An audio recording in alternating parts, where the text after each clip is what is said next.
Fala pessoal, tudo bem com vocês? O melhor jogo do ano aconteceu em Caxias do Sul por parte do Grêmio. Uma vitória consistente, convincente e um alívio na tabela. Vamos falar sobre esse jogo, sobre esse confronto?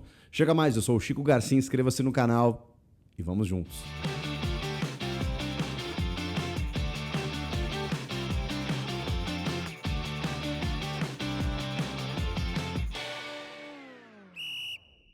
Pessoal, tava dando uma olhada lá no meu aplicativo no Flash Score, acompanhando as estatísticas de Grêmio e Juventude, e é curioso a gente ver como o Grêmio foi superior em quase todos os quesitos, nos chamados gols esperados, né? Você vê que o índice é muito maior do que o mandante, o time que estava jogando em casa.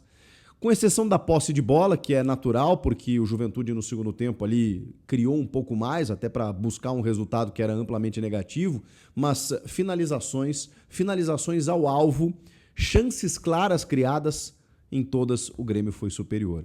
E é muito legal quando a estatística revela aquilo que a gente viu no campo, né? Baixe você também o Flash Score, o link está na descrição. Se você quer ficar por dentro de tudo o que acontece no mundo da bola, tem uma aba de notícias, inclusive, para você não perder nada e você pode receber notificações personalizadas. Basta seguir o teu time do coração, uma liga que você mais acompanha, até um jogador preferido.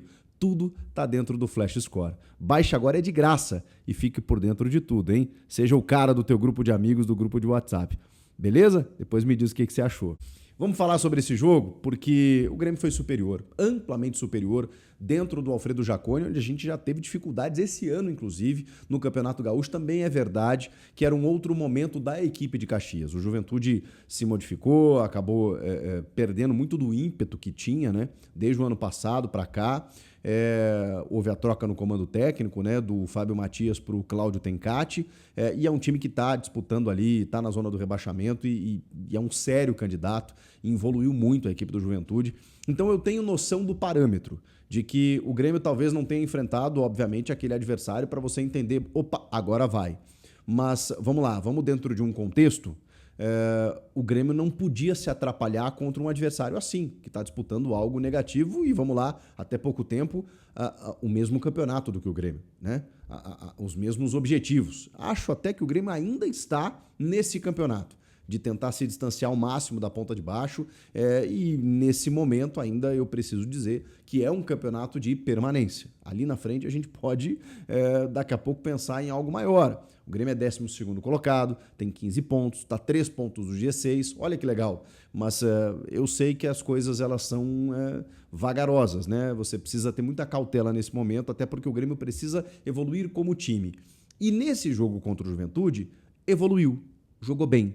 Gostei da escalação do Mano, uma escalação ofensiva, com mobilidade, com intensidade de jogo. Você tem Alisson pelo lado direito, menino muito positivo, né? Muito envolvido com o jogo. O Kike Oliveira, você tem o Cristaldo, né? Jogando como um camisa 10 mesmo, distribuindo o jogo, muito legal. Dodi Vila Sante fazendo a função que lhe cabem ali na abertura de meio campo. O Wagner Leonardo e o Kahneman, mesmo dois canhotos, mas jogando ali, dando uma sustentação para a defesa. Um Grêmio assim, que se colocou como um postulante à vitória desde o primeiro instante. E olha, o Juventude tentou sair em alguns momentos e o Grêmio quase que no contra-ataque acabou fazendo mais. No primeiro tempo, então, as chances criadas pelo Grêmio, olha, elas foram aos montes. Assim, o Grêmio poderia ter feito um placar muito mais dilatado. E isso diz muito sobre o Juventude, é claro, mas diz muito sobre o Grêmio, que se atrapalhava com adversários irrisórios, inferiores, muito, muito ruins tecnicamente. Então, é um jogo fora de casa contra um adversário direto, dá para dizer assim, dentro dos mesmos objetivos, um inimigo que já nos custou caro ao longo da temporada e que o Grêmio foi lá e emendou a sua segunda vitória seguida, o terceiro jogo, dá pra gente contar aí com Copa Sul-Americana, e o terceiro sem sofrer gols. É isso. Essa é a sequência do Grêmio. Isso dá um respiro danado. Porque o Grêmio disputou, o Grêmio competiu, o Grêmio atacou, o Grêmio fez o 2-0 e, de certa forma, até administrou e não sofreu. Eu não fiquei incomodado em nenhum momento do jogo.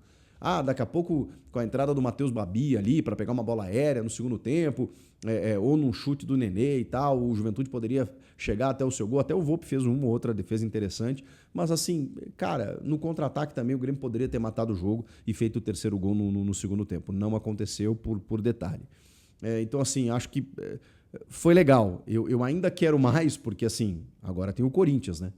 E aí sim, esse jogo, dentro de casa, contra o Corinthians, que assim, nos últimos tempos, acho que o Grêmio não ganha do Corinthians tem uns 5 anos mais ou menos, dentro e fora de casa. Tem perdido jogos importantes dentro de casa.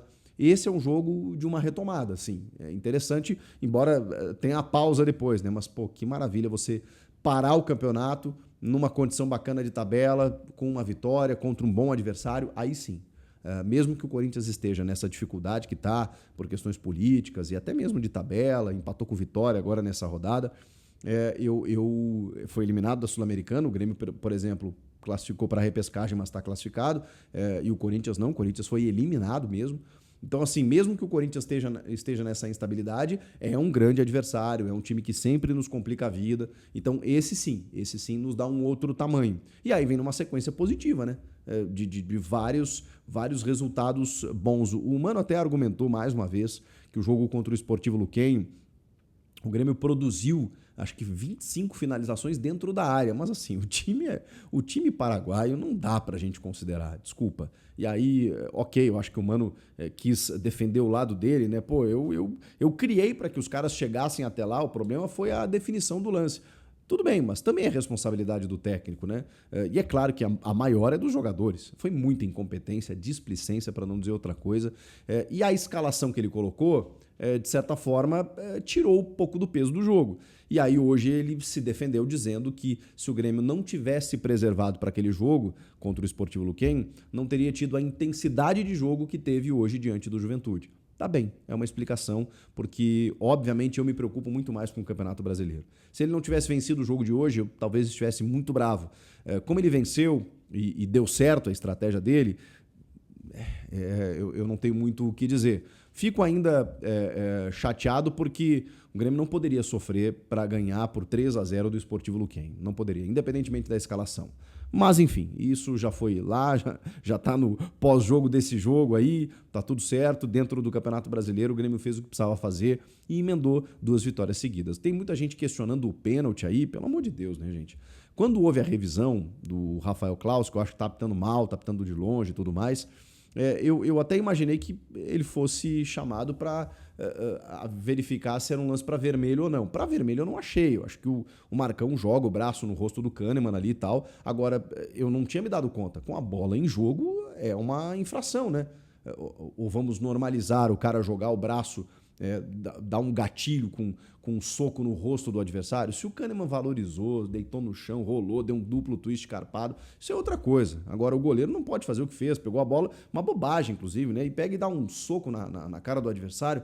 É pênalti, o Bright White foi lá, chutou no cantinho, abriu o placar. O Grêmio, com o resultado na frente, ainda teve mais imposição para buscar o segundo gol. O Kike Oliveira não desperdiçou dessa vez, porque ele perdeu um gol contra o Luquenho, que, meu Deus, fez 2-0 aliás, perdeu um gol que seria o terceiro no contra-ataque, que, meu Deus. Mas tudo bem, tudo bem. O Grêmio ganhou, venceu bem e assim, ufa, né? Porque a gente estava lá na ponta de baixo, vendo a zona do rebaixamento perto, estávamos dentro da zona em algum momento. E agora tem a ver com descanso, pausa, treinamentos. O Mano tirou essa equipe para treinar durante a semana, o resultado foi positivo. Então, a minha esperança é justamente essa pausa. Tem uma pausa agora para a data FIFA, depois tem a pausa para o Mundial, tem uma janela que abre agora a partir dessa segunda, tem uma possibilidade do Grêmio contratar já o Alex Santana, que é volante do Corinthians. Vi muita gente falando mal, é bom jogador, tá? É bom jogador. É um jogador que assim, chegou muito bem no Corinthians, perdeu espaço por conta de uma lesão e também porque o Corinthians contratou mais jogadores para a função.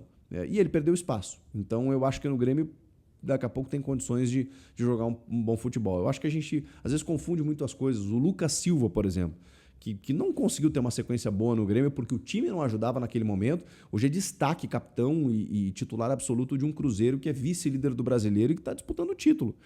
Então, às vezes é o coletivo também que não favorece.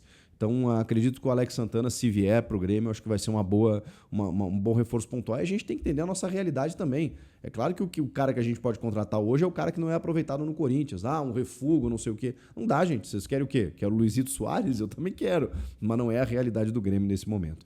A realidade é vencer os seus jogos, jogo a jogo, paulatinamente, e agora esperar que o Grêmio vença o Corinthians, porque aí sim, aí é 3 vitórias seguidas no Brasileiro, e contra um bom adversário, e aí o Grêmio dá um salto, provavelmente. Não estou nem dizendo aqui que o Grêmio vai brigar por Libertadores e tal. Minha meta é 45 pontos e, obviamente, quanto eu mais puder me distanciar da ponta de baixo, melhor. Se no segundo semestre o Grêmio encaixar num nível que consegue bater grandes adversários, fizer uma janela bacana, aí a gente conversa sobre outros objetivos. Nesse momento eu quero sair lá de baixo, pelo menos essa é a minha realidade. Felipão, Mano Menezes, minha total confiança. Esses caras, assim, por mais que críticas existam, e que a gente entenda que às vezes o Mano erra aqui, outra ali, normal. O elenco ele é muito difícil. É muito difícil. Nós não temos um elenco, tem muitas carências significativas nesse elenco. Uma delas é o lateral direito, outra é o zagueiro pelo lado direito, a outra é talvez um substituto para o Bright White. Então, assim, tem algumas questões. Um primeiro volante, o Mano diz que não tem no elenco um primeiro volante. E realmente, né? O Vila Sante, que joga bem de primeiro, o Dodi, que em alguns momentos joga bem de primeiro, não são primeiros volantes.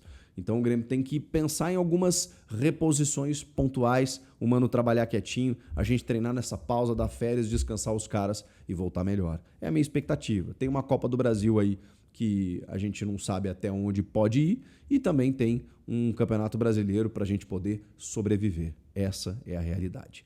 Inscreva-se no canal, comenta aqui embaixo, eu quero ouvi-los e eu volto na próxima. Tchau, tchau.